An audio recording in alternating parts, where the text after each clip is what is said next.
आज हम 7 रहस्यमय बात बताने वाले हैं हनुमान जी की। आइए हम बताते हैं। हिंदू कई देवी देवताओं की पूजा करते हैं।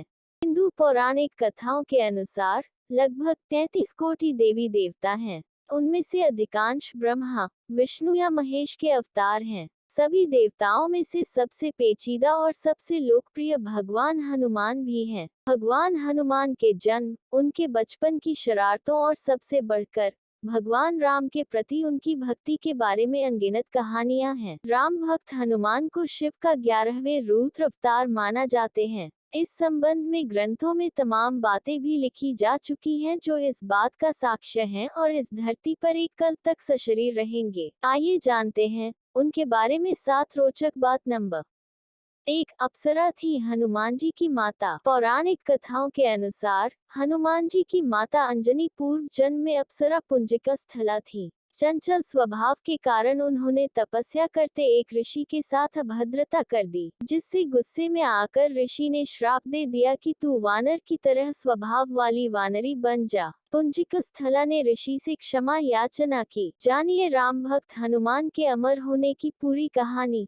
ग्रंथों में मिलता है प्रमाण। नंबर 2 इस तरह हटा श्राप। ऋषि ने दया दिखाते हुए कहा कि भगवान शिव के एक अवतार को जन्म देने के बाद ही श्राप का प्रभाव खत्म होगा। पुंजिका स्थला अप्सरा ने धरती पर जन्म लिया। यहाँ उन्हें वानर राज केसरी से प्यार हुआ। विवाह के बाद उन्होंने शिव को प्रसन्न करने के लिए काफी प्रार्थना की। उनकी प्रार्थना से प्रसन्न होकर भगवान शिव ने धन्य खीर का एक हिस्सा छीनने के लिए एक बाज भेजा, जिसे राजा दशरथ भगवान राम के पिता अपनी पत्नियों को वितरित कर रहे थे। नंबर 3 इसलिए कहलाए पवन पुत्र। पवन देवता ने खीर को अंजना के हाथों में छोड़ने में मदद की, जिसके हिस्से से हनुमान का जन्म हुआ।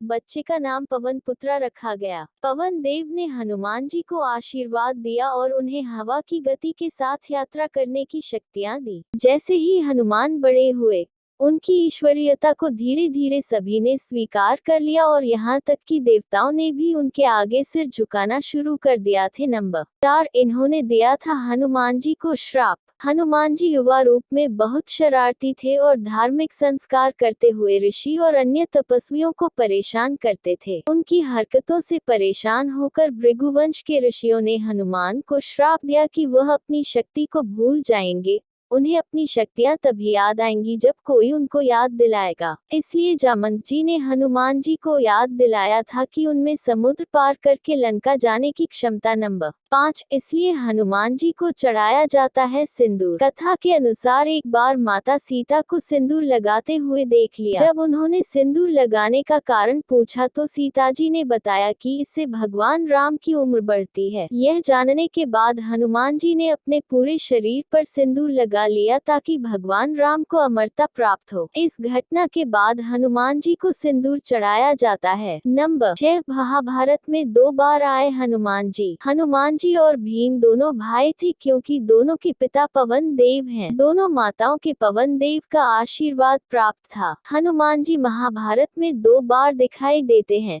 एक बार जब वह जंगल में भीम से मिलते हैं और एक बार कौरवों के साथ महायुद्ध के दौरान। युद्ध में हनुमान जी अर्जुन के रथ पर ध्वज में सवार थे। नंबर 7 हनुमान जी के 5 सगे भाई। ब्रह्मांड पुराण अनुसार हनुमान जी के 5 सगे भाई थे और पांचों ही विवाहित। हनुमान जी के अलावा मतिमान, श्रुतिमान, केतुमान, गतिमान, धृतिमान हैं। पांचों भाइयों में बजरंगबली सबसे बड़े हैं। यानी हनुमान जी को शामिल करने पर वानर राज केसरी के 6 पुत्र थे। नंबर 8 इनसे हुई थी शादी। हनुमान जी के पसीने की बूंद से उनके एक पुत्र का जन्म हुआ, जिसे मकरध्वज कहा गया। पाराशर संहिता में ही हनुमान जी के विवाहित होने का प्रमाण मिलता है। सूर्यदेव की शिक्षा देने की शर्त अनुसार हनुमान जी को सुवर्चला नामक स्त्री से विवाह करना पड़ा था।